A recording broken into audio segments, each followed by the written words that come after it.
ఆచమనం అంటే 3 మాటలు వేసి వదిలేసావనుకోండి, ఉపచారం చెయ్యలేదు, మనసు అక్కడ లేదని గుర్తు. నిజంగా మనసు అక్కడ ఉందనుకోండి, 4వ మాట చేతులు కడుక్కోవడానికి ఇవ్వాలి. నువ్వు ఆచమనం చేస్తే కడుక్కుంటున్నావా లేదా? చెయ్యి ఎంగిలేయిందని. మరి 4వ మాట ఇవ్వాలా వద్దా? భగవంతుడికి కూడా ఇచ్చాక ఆయన తుడుచుకుంటాడా ఉత్తరీయం పెట్టి? అప్పుడు నేనేం చెయ్యాలి?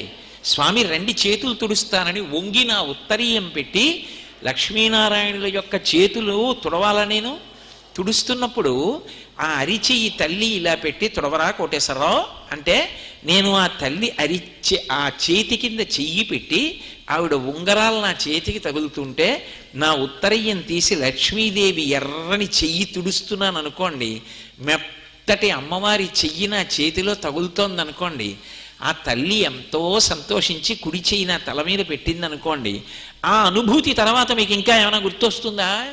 ఏమైనా ఉపచారం గుర్తొస్తుందా? అక్కడ మనస్సు లయమైపోతుంది.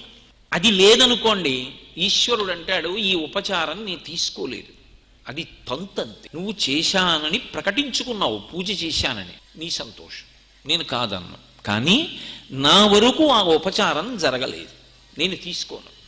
ఎందుకు తీసుకోను అంటే, పత్రం పుష్పం ఫలం తోయం యోమే భక్త్యా ప్రయచ్చతి, భక్తితో ఈ తీసుకుంటాను. భక్తి అన్న మాటకు అర్థం ఏమిటంటే మనసు అక్కడ ఉన్నదా, మనోజనితము భక్తి. అది భావన, ప్రేమ, అది మనసులోంచి పుట్టాలి. పుట్టిందంటే అక్కడ నిలబడాలి మనస్సు. ఇప్పుడు మనసు నిలబడాలంటే అది కళ్యాణినం సరసచిత్ర గతిం సవేగం అంటారు శంకర భగవత్పాదులు శివానంద లహరిలో. కళ్యాణి జాతి గుర్రం ఎంత వేగంగా పరిగెడుతుందో అంత వేగంగా వెడుతుంది. ఇప్పుడు అది వెళ్ళిపోతున్న దాన్ని నియంత్రించి వెనక్కి తేవాలి. మనస్సు యొక్క వేగం అంతా దేని మీద ఆధారపడుతుందంటే ఊపిరి మీద ఆధారపడుతుంది. అందుకే బాగా ఉద్వేగం చెందాడు అనుకోండి, ఊపిరి వేగంగా తీసి వేగంగా వదిలిపెడతాడు. కోపంగా ఉన్నాడనుకోండి, ఊపిరి చాలా వేగంగా తీసి వదులుతాడు. మంచి కామోపభోగం అనుభవిస్తున్నాడు అనుకోండి, ఎప్పటి నుంచో కోరిక ఓ కొత్తపల్లి కొబ్బరి మామిడి పండు తినాలని, నిజంగా ఎవరో పట్టుకొచ్చి ఇచ్చారు, తింటున్నాడు అనుకోండి, ఉద్వేగంలో ఉంటాడు మాట్లాడడం. ఇప్పుడు ఆ సంతోషమునందు లేదా కోపమునందు ఊపిరి ఎక్కువ మాటలు తీసి విడిచిపెడతాడు, మనసు కదిలిపోతుందన్నమాట. ఎంత వేగంగా ఊపిరి తీస్తారో అంత వేగంగా మనసు కదులుతుంది. ఊపిరిని నియంత్రించారనుకోండి ఆరోగ్యకరంగా, అప్పుడు అది లొంగుతుంది. ఆ లొంగడం అనేటటువంటిది అత్యంత అవసరం. అసలు ఒక విమానాన్ని నడపడంలో విమాన చోదకుడి యొక్క గొప్పతనం ఎక్కడ ఉంటుంది అంటే, ముందు విమానాన్ని ఆకాశంలోకి తీసుకెళ్ళగలిగాడు అనుకోండి, ఇంకా తర్వాత పర్వాలేదు, వెళ్ళిపోతుంది. అయితే వెళ్ళడానికి సాధనమైనవి పైకెక్కిన తర్వాత ఇంకా కనపడవు. అసలు ఎగరడానికి కారణం చక్రాలు, ఎగరడానికి కారణమైన చక్రాలు ఎగిరిపోయాక కనపడవు. మళ్ళీ దిగేటప్పుడు చక్రాలు కిందకొచ్చి క్షేమంగా దింపడంలో అంత జాగ్రత్తగా దింపాలి. అంత జాగ్రత్తగా చక్రాలతో కిందకి దింపాలి. పైకి ఎత్తడం కిందకి దింపడమే విమానంలో ప్రధానం. పూజలో మనసుని అంత జాగ్రత్తగా పైకెత్తి అంత జాగ్రత్తగా కిందకి దింపాలి. ఎందుకంటే మళ్ళీ లౌకికంలోకి రావాలి. ఆ ప్రశాంతత చెదరకుండా నిలబెట్టుకోవాలి. ఇది అంత తేలిక విషయం కాదు, కానీ అభ్యాసము చేత సాధ్యం. నన్ను మొట్టమొదటిసారి ఓ కారు దగ్గరికి తీసుకెళ్ళి, కోటేశ్వరరావు గారు మీకు ఈ కారు తాళాలు ఇచ్చేస్తున్నాం, మీరు దీంట్లో తిరగండి అన్నారనుకోండి, నేను నిజంగా ఇమ్మని ఎవరిని అడగట్లేదని గుర్తించెదరుగాక. అప్పుడు ఆ కారు నన్ను ఇందులో ఎలా పెడతారండి అన్నారనుకోండి, ఇలా తాళం పెట్టి తిప్పుతారా? దీని యొక్క ప్రధానమైన ఇంజిన్ ప్రారంభం అవుతుందా? ఓ కాలుతో వేగంగా వెళ్ళడానికి కావలసింది తొక్కాలి, ఓ కాలుతో కుక్కపిల్ల అడ్డొస్తే ఆ కారు ఆపుకోవడానికి తొక్కాలి, ఓ చేత్తో వేగాన్ని బట్టి మార్చుకోవడానికి గేరు వేసుకోవాలి, 2 చేతులతో మలుపు తిప్పుకోవడానికి స్టీరింగ్ తిప్పుకోవాలి, వానొస్తే ఒక మీట నొక్కి ఆ అద్దాన్ని తుడిచేదాన్ని సిద్ధం చేసుకోవాలి. అది అడ్డంగా తుడుస్తున్నా మనసు అక్కడే పెట్టాలి. చెప్పినప్పుడు ఓరి నాయనో ఇన్ని నేనెక్కడ చేస్తాననిపిస్తుంది. 10 రోజులు కారులో తిరిగాక అలవోకగా ఓ కాలుతో వేగం పెంచుతాడు, ఓ కాలుతో వేగం తగ్గిస్తాడు, ఆపుతాడు, ఓ చేత్తో గేర్లు మారుస్తాడు, 2 చేతులతో స్టీరింగ్ తిప్పుతాడు, అడ్డొస్తే హారన్ కొడతాడు. ఇన్నింటిని నీ మనసు పెట్టి చెయ్యడం నీకు అలవాటైపోయినప్పుడు పూజలో మనసు పెట్టడం కష్టం ఎందుకయింది? అనురక్తి ఉంటే సాధ్యమే. నాకు కారు కొనుక్కుని తిరగాలన్న బలీయమైన కోరిక ఉంటే కారులో తిరగడం సాధ్యమైనప్పుడు భగవంతుడి మీద ప్రీతి ఉంటే పూజలో ఉపచారం దగ్గర మనసు పెట్టడం కష్టమా? కష్టం కానీ కాదు. అది అనురక్తిని బట్టి ఉంటుందంతే. అనురక్తి ఉన్నది మనసు నిలబడుతుంది. కాబట్టి అది అత్యంత ప్రధానం. ఇప్పుడు దాని వేగం మనిషికి ఉపకారం చేస్తుంది. అంత వేగం కలిగింది కదూ. ఆయన దగ్గర ఇప్పుడు ఏం సంబారాలు లేవు. ఆయన ఏదో ఓ రైల్లో కూర్చుని ఉన్నాడు. కానీ ఆయన మనస్సు మాత్రం చిటికేస్తే వెనక్కి వస్తుంది. ఆయన కళ్ళు మూసుకుని ఏదో ఆలోచించాడు, కాశీపట్టణానికి వెళ్ళిపోతాడు. అదే శంకర భగవత్పాదుల ప్రతిపాదన. ఇవాళ మొదలుపెట్టిన సాధన ఏదో ఒకనాడు మనస్సు అక్కడ నిలబడడానికి మాత్రం కారణమవుతుంది. అలా మనస్సుతో చేసినది ఏది ఉందో దాన్ని పరమేశ్వరుడు స్వీకరిస్తాడు. ఇవాళ నువ్వు నాకు ఈ ఉపచారం చేశావు, నేను దీన్ని తీసుకున్నానంటాడు. అలా 16 ఉపచారములు చెప్పింది శాస్త్రం. షోడశోపచారములు అసలు నిజానికి 16 కాదు. చతుషష్ట్యుపచారాఢ్య 64 ఉపచారాలు. అందులో కోట కట్టడం కూడా ఉంది. నిజంగా పూజలో కట్టగలమా రోజు? అంటే మనసు ప్రధానం. ఈ మనసు ప్రధానమై చెయ్యాలి. దేవీ చతుషష్ట్యుపచార స్తోత్రం అని శంకర భగవత్పాదులు చేశారు. ఇప్పుడు 64 ఉపచారాలు నాకు గుర్తే ఉండవండి, ఎలా చెప్పను, ఎలా చేయను, మనసు అన్ని మాటలు ఎలా నిలబెట్టను, నాకు కష్టం అయిపోతుంది అన్నారనుకోండి. సరే, మనిషికి షోడశ సంస్కారములు కనుక 16 ఉపచారములకు తగ్గించేస్తాం. 16 ఉపచారములు అవి కూడా మనసు నిలబడడానికి వీలుగా చేస్తారు. ఎలా చేస్తారు? నేను వచ్చి ఇక్కడ కూర్చుంటే సభలో అందరు ఇలా కూర్చున్నారనుకోండి, నాకు చాలా ప్రీతిపాత్రమైన దంపతులు ఎవరో కనపడ్డారు. రండి రండి రండి రండి అని ఇలా పిలిచి పక్కకెళ్ళి ఎంతో ప్రేమగా వాళ్ళని ముట్టుకుని మాట్లాడాను. ఎందుకని? వారి యందు నాకు ప్రీతి ఉంది కాబట్టి. అలా భగవంతుడు వచ్చాడు, రండి రండి రండి రండి స్వాగతం అంటామా అనమా? ఆవాహయామి. వచ్చిన తర్వాత మనకి ఎంతో ప్రీతి, కూర్చోండి అంటామా? ఆసనం సమర్పయామి. కాళ్ళు కడుక్కోండి. పాదయోహో పాద్యం సమర్పయామి. చేతులు కడుక్కోండి. హస్తయోహో అర్ఘ్యం సమర్పయామి. ఆచమనం పుచ్చుకోండి. ఉపస్పర్శ అంటారు. కొన్ని అవయవములను ముట్టుకుంటారు పవిత్రత పొందడానికి. స్థూల సూక్ష్మ కారణ శరీరములలో కలిగినటువంటి తాపములు శాంతి పొందడానికి ఆచమనం ఇస్తారు. ఇవన్నీ మార్చి మార్చి చేస్తారు, ఒక్కటే చేయించరు. ఎందుకని అంటే మార్పు ఇవ్వకపోతే మనసు అక్కడ నిలబడదు. ఇంక నేను పట్టుకోలేను, నా వల్ల కాదని పోతుంది. అప్పుడు నా మనసు నిలబట్టలేదండి, వెళ్ళిపోయింది. మీరేమో పాదయోహ పాద్యం సమర్పయామన్నారు, సౌందర్యలహరిలో శ్లోకం అన్నారు, పసుపు అన్నారు, పారాయణ అన్నారు, నాకేం కనపట్టలేదు, అది ఎక్కడికో పోతోందండి, ఇంక నేను పూజ చేసి ప్రయోజనం ఏమిటంటే దాంతో గొడవ పెట్టుకుంటే మీరేది సాధించలేరు. పసిపిల్లాన్ని అనునయం చేసినట్టుగా అనునయం చేయాలి మనసుని. చేసి పోన్లే నీ అలవాటు వెళ్ళిపోయావు, ఏం పోయింది? ఆ ఉపచారం దాటిపోయిందా? పాదయోహో పాద్యం సమర్పయామి, ఏం బెంగపెట్టుకోకు. హస్తయోహో అర్ఘ్యం సమర్పయామి. చేతుల మీద నిండిపోతామా? దా సిద్ధం అవు, చూడు 2 చేతులు. కూర్చుంటాను చూస్తానంటే ఎలా వస్తాయని చెప్పాడు? అదిగో గాజులు కంకణాలు ఇలా చాపారు, మళ్ళీ వెళ్ళిపోతుంది. మళ్ళీ కాసేపటికి తిరిగి వస్తుంది. వెళ్ళిపోయిందని గుర్తిస్తాడు. దెబ్బలాడకూడదు. వెళ్ళిపోయావా, నీ అలవాటు, ఏం పర్వాలేదు, పోన్లే ఇవాళ చేతులు చూసావు కదా, మంచిది, తర్వాత ఉపచారం చేద్దాం. షోడశోపచారములు అందుకొచ్చాయి. అంటే ఒకటే చెయ్యి అంటే జారిపోతుందని మార్చి మార్చి తీసుకొస్తారు. మారిస్తే మళ్ళీ వస్తుంది, దానికి అది అలవాటు. మార్చేశారనుకోండి, కొత్త దాని మీద అభ్యాసం చేయించడానికి మళ్ళీ వచ్చేసారి చెప్పి వెళ్ళిపోతుంటుంది, యాంత్రీకరణ చేయడానికి వస్తుంది. అందుకని వెనక్కి తీసుకురావడానికి ఉపచారం మారుస్తారు. ఏమండో మీరు ఇవన్నీ చెప్తున్నారు కానీ మాకంత టైం లేదు అంటారా? పంచోపచారములు చేయరు. అయితే ఇదంతా బాగానే ఉంది కానండి, కేవలం మనసుతో కూడుకున్నటువంటి ఒక గొప్ప అభ్యాసం ఒకటేనా ఇందులో? కాదు. అదొక్కటే అయితే ఆచారకాండ అర్థం లేనిదైపోతుంది. ఇందులో మనసు యొక్క వైశాల్యం పెరుగుతుంది, మనసు సంస్కరింపబడుతుంది, మనసు అధ్యవసాయాన్ని పొందుతుంది. మనిషి 10 మంది కోసం బ్రతకడం అన్నది అక్కడ ప్రారంభమవుతుంది. ఎందుకు ప్రారంభం అవుతుంది అని మీరు నన్ను అడుగుతారేమో.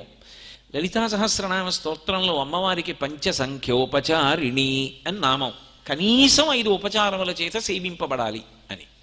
గంధ పుష్ప ధూప దీప నైవేద్యాలు, ఈ 5 మాత్రం ప్రతి ఇంట జరిగి తీరాలి. ప్రతి యజమాని చెయ్యాలి, ప్రతి సాధకుడు చెయ్యాలి. ఇవి చేయలేదనుకోండి జీవితం కృతజ్ఞతని పొందుతుంది. అంత పెద్ద మాట మీరు వాడారే, ఎందుకు వాడారు అంటారేమో. 5 జ్ఞానేంద్రియములలో ఒక్క ఇంద్రియం లేదనుకోండి, మనం ఎంత అదృష్టవంతులం అనేటటువంటిది మనకు అప్పుడు అర్థం అవుతుంది. నేను ఇలా అన్నానని మీరు మనసు కష్టపెట్టుకోకండి. నేను భగవంతుని యొక్క ఉపకృతిని జ్ఞాపకం చేయడానికి ఆ మాట అంటున్నాను. మీరు జ్ఞాపకం లేనివారు కారు, ప్రాజ్ఞులు, ఆ కృతజ్ఞత ఉన్నవారే. నా వంటి కృతజ్ఞుడికి జ్ఞాపకం చేసుకోవడానికి చెప్తున్నాను. అందులో మీరు ఆలోచించండి, కళ్ళున్నాయి, ఈశ్వరుడు పద్మాల్లాంటి కళ్ళు పెట్టి కళ్ళల్లో చూపుని ఉపసంహారం చేశాడు అనుకోండి, ఆ వ్యక్తి పడేటటువంటి బాధ ఎంత ఉంటుందో ఆలోచించండి. కానీ కళ్ళిచ్చి చూపునిచ్చాడే. నేను తెల్లవారుజాము నుంచి రాత్రి 11 గంటల వరకు యథేచ్ఛగా ఈ కళ్ళని వాడేస్తే బడలిపోయినటువంటి కన్నులు ఇంకా చూడలేవురా, అవి డస్సిపోయాయి, నిద్రపుచ్చుతాను, దానివల్ల నీకు బాధ కలగదు. సుఖంగా ఉండేటట్టుగా చేసి నిద్రాకాలిక సుఖమిచ్చి తెల్లవారేటప్పటికి మళ్ళీ నీ కళ్ళకి బడలిక తీరుస్తాను.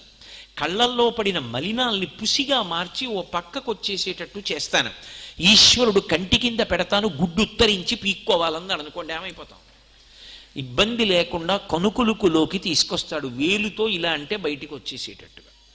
ఎంత ఉపకారం! ఈశ్వరుడి ఉపకారాన్ని గుర్తు తెచ్చుకోవడానికి కంటి పుసి చాలు. ఇచ్చింది ఆయన, బడలిపోయిన కంటికి శక్తినిచ్చింది ఆయన, చెవినిచ్చింది ఆయన, వినగలిగిన శక్తినిచ్చింది ఆయన, బడలిపోయిన చెవికి మళ్ళీ రాత్రి శక్తినిచ్చింది ఆయన, నాలుకిచ్చింది ఆయన, రుచి చూడగలిగిన శక్తి చెప్పింది ఆయన, మాట్లాడగలిగేటటువంటి శక్తినిచ్చింది ఆయన, బడలిపోయినటువంటి నాలుకకు మళ్ళీ తెల్లవారేటప్పటికీ శక్తినిచ్చింది ఆయన, చర్మము స్పర్శని పొంది ఉంటుంది, బడలిపోతే రాత్రి పడుకోమ్మని మళ్ళీ చర్మానికి బడలిక తీర్చినవాడు ఆయన. అలాగే ముక్కుకి వాసన చూడగలిగిన శక్తినిచ్చి రాత్రి వేళకి బడలిపోతే తెల్లవారేటప్పటికి మళ్ళీ దానికి ఓపికనిచ్చినవాడు ఆయన. ఎవరు ఈ 5టినిచ్చాడో, ఎవరు ఈ 5టిలో ఈ శక్తి పెట్టాడో, ఈ శక్తి వలన నేను ఎన్ని సుఖాలు పొందుతున్నాను.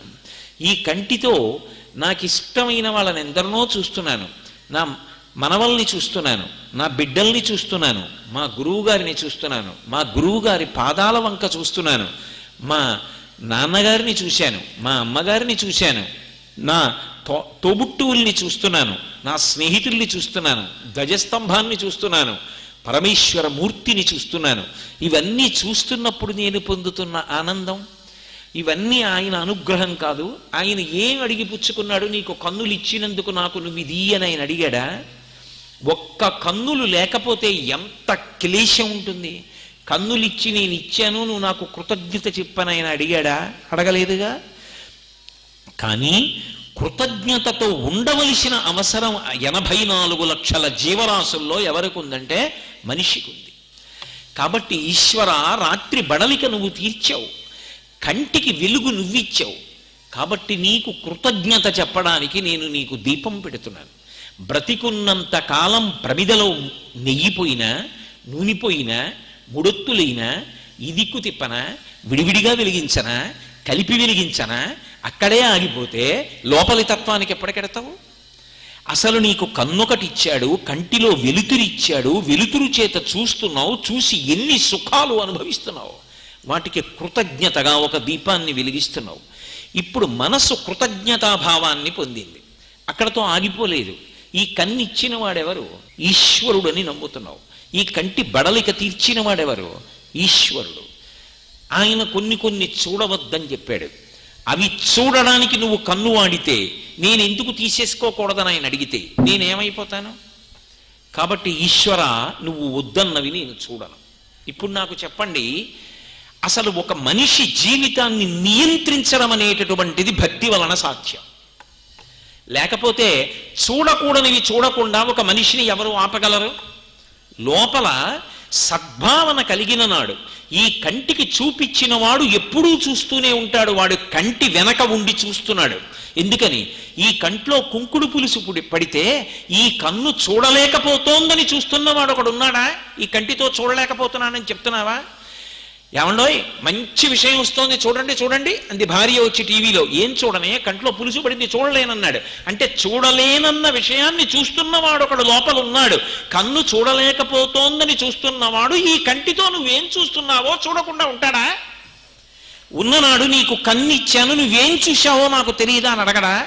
అడిగిన నాడు ఉత్తర జన్మలో నీకు ఇవ్వకపోతే ఏం చేస్తావని అడిగితే నేను ఆయనకి ఏం చెప్పాలి? అందుకని ఆయన వద్దన్నవి నేను చూడను. ఇప్పుడు నడవడి దేని చేత నియంత్రింపబడింది? దేని చేత సమాజాన్ని పాడు చేయకుండా మనిషి బ్రతుకుతాడు? దేని చేత చూడకూడనివి చూడకుండా ఉంటాడు? దేని చేత మాట్లాడకూడనివి మాట్లాడ్డు? దేని చేత వినకూడనివి వినడు?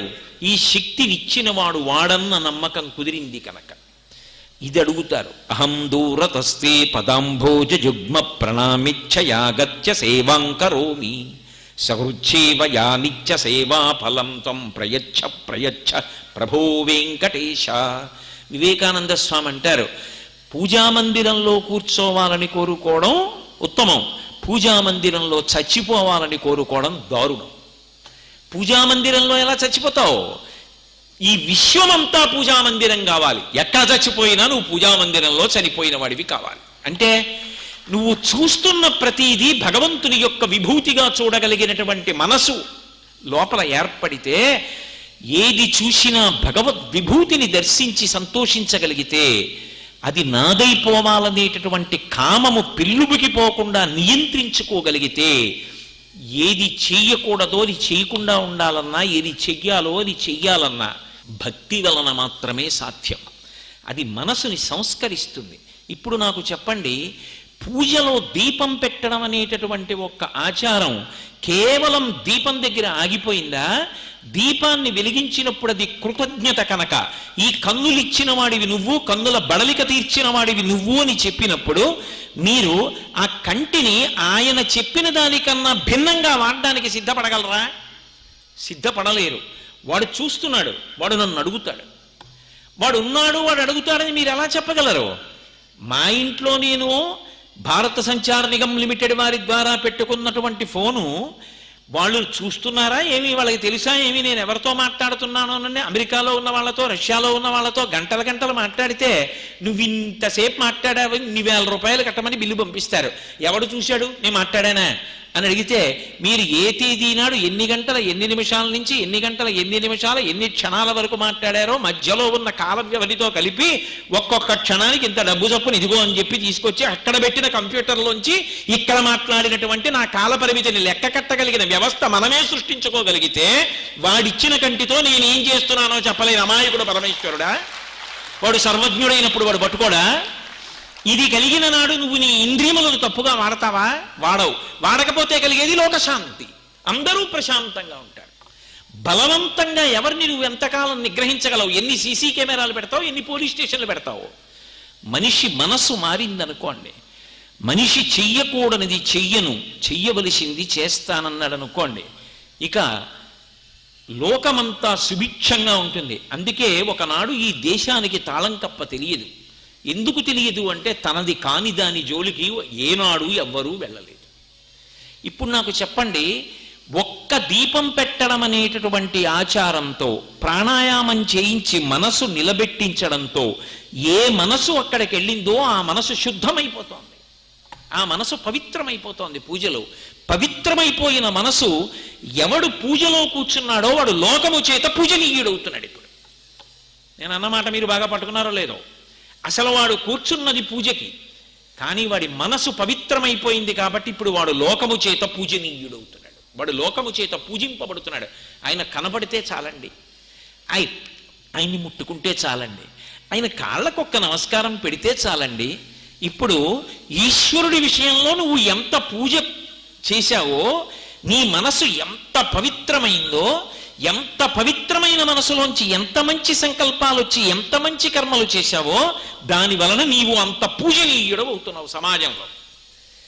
దీనికి హేతువు ఎక్కడది? మనసు సంస్కరింపబడుతోంది కాబట్టి.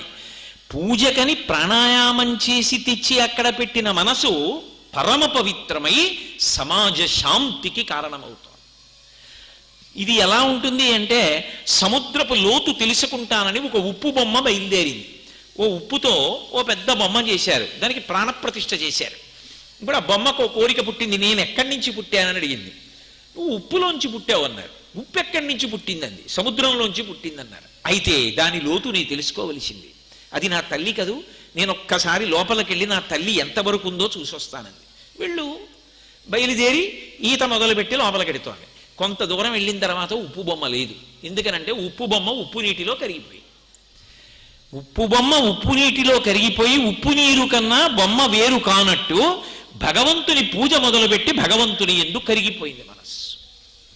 కరిగిపోవడంలో ఆయనొకటి తానొకటి అని రెండు లేకుండా ఒక్కటైపోయింది. అదే చివరికి సాయుధ్యం.